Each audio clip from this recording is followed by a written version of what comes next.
حضرت ابو موسیٰ اشعری رضی اللہ عنہ فرماتے ہیں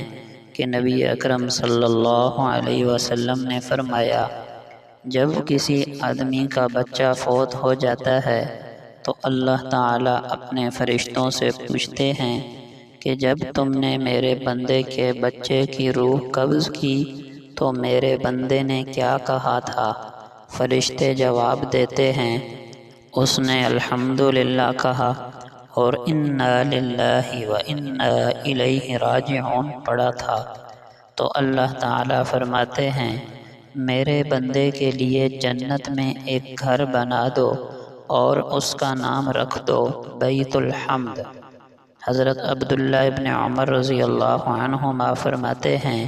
کہ نبی اکرم صلی اللہ علیہ وسلم نے فرمایا، ایک شخص اس بنا پر جنت میں داخل ہو گیا کہ وہ قیمت یا قرض کا تقاضا کرتے ہوئے اور ادائیگی کرتے ہوئے نرمی برتا کرتا تھا۔ ایک فقہی مسئلہ، اگر بواسیر کے مریض کا مرض اتنا شدید ہے کہ ہر وقت ریح یا خون وغیرہ نکلتا ہی رہتا ہے تو ایسا مریض معذور کے حکم میں ہے،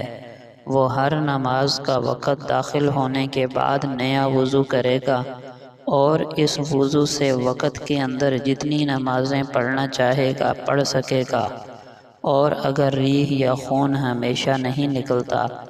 بلکہ وقفے وقفے سے نکلتا ہے تو یہ معذور کے حکم میں نہیں ہوگا اور بواسیر کی وجہ سے نکلنے والی ریح اور خون دونوں ناقض وضو ہوں گے، یعنی وضو ٹوٹ جائے گا۔ ایک قیمتی نصیحت، ام المؤمنین سیدہ عائشہ صدیقہ رضی اللہ عنہا سے روایت ہے کہ ایک دن رسول اللہ صلی اللہ علیہ وسلم گھر میں داخل ہوئے اور ایک روٹی کا ٹکڑا زمین پر پڑا دیکھا۔